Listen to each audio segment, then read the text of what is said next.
Today's going to be exciting because I'm going to show you how I turned an old refrigerator into a cool fish pond. Day 1. I went to the scrap shop and picked up the old fridge. It was pretty grubby, so I gave it a good scrub with some detergent powder to make sure it was super clean.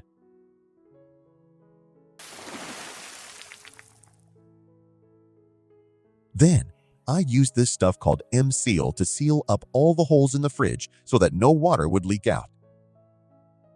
There were many holes, which I sealed with M-Seal and let dry for 2 days. There were even tiny holes at the back, but I made sure to get them all patched up.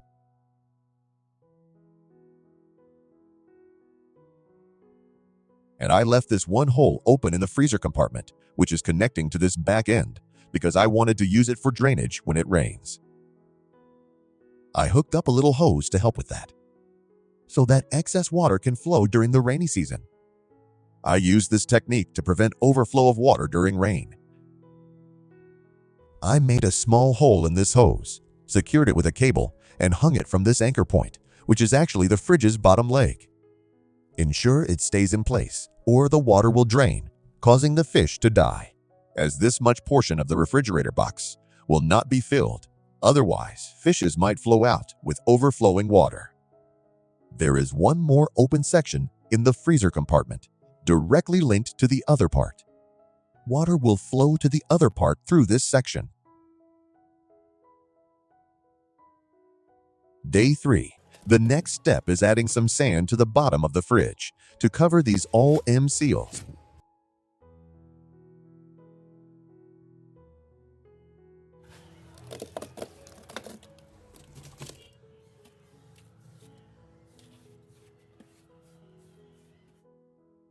And then I started setting up the plants. I put in 2 lotus plants in a terracotta pot with garden soil and compost.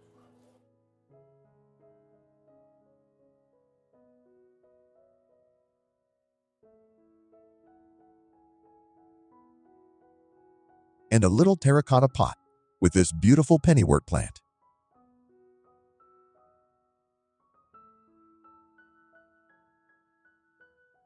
I covered the top layer of soil with sand to prevent the soil from mixing with the water and making the pond muddy. Let's place the pots inside the refrigerator box. Here is another lotus pot. I am placing these 2 bricks to elevate the pot's height.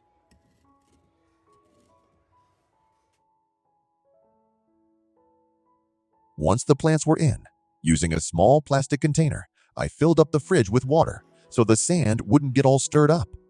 You can see the water flowing into the freezer compartment through that open section, which I had shown you earlier.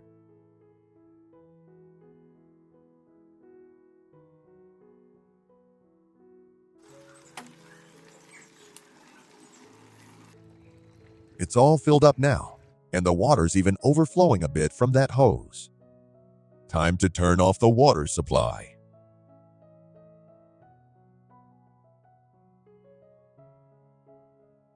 Day 4. Oh, I almost forgot to add this cute little water poppy plant I got. This plant looks like it might not survive. Let's hope for the best. I added some floating water plants, including this one I don't know the name of, and some duckweed. I also threw in some stones to make it look nice.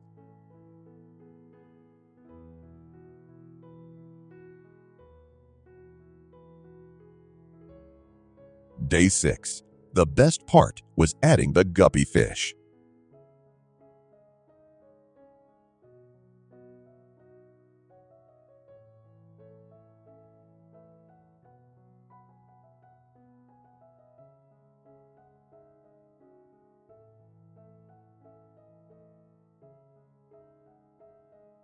I added a few to the freezer compartment, and they seemed to be loving it.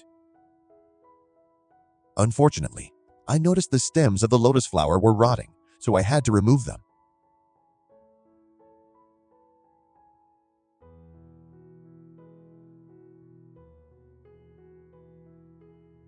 There's also a rotten stem of water poppy. Day 7. The pennywort is growing like crazy, and I even spotted some tiny leaves starting to emerge. Day 8. Guess what? The guppies had babies. They're called guppy fries, and they're just adorable. But sadly, one of the guppies died.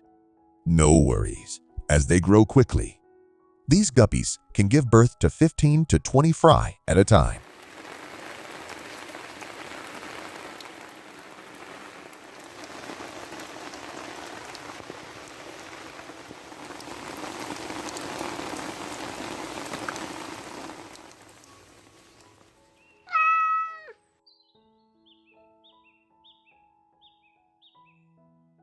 Day 10.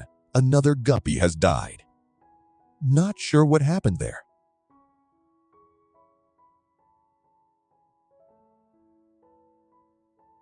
Day 15. The pennywort and duckweed are thriving. The water poppy has survived. New leaves have emerged. Unfortunately, the lotus in this pond has died.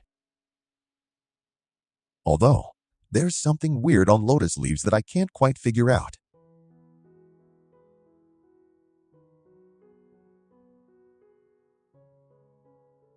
Day 18. I'm planning to plant some water mosaic, so hopefully that'll add even more beauty to the pond.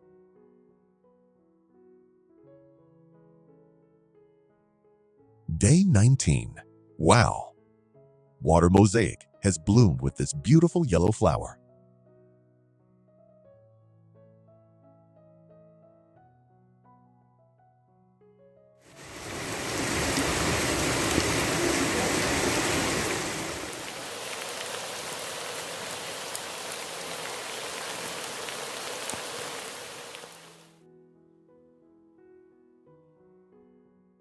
It's feeding time for the guppies.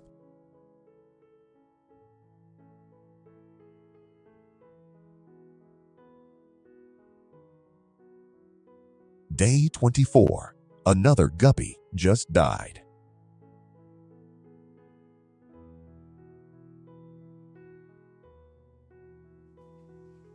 Day 27. It's a sunny day today, and the plants seem to be enjoying the sun. The lotus isn't doing so well. I think some water snails might be eating it. Any experts out there who can help me out? Please advise me in the comment section below. Day 40. Unfortunately, the mosaic plant didn't make it, even the lotus, so I'm thinking of moving the water poppy to the lotus pot.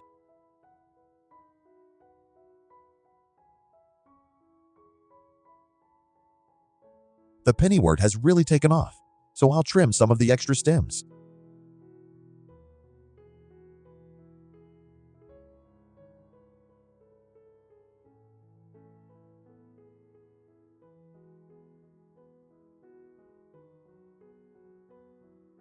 I drained some water using a mug. Do you think this will survive in this pot? Let's hope for the best.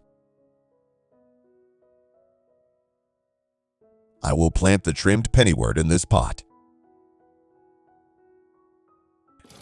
Let's fill the pond up with water again. Day 43. There's definitely some growth happening with the water poppy. Do you think the water poppy and pennywort plants will continue to thrive in this setup?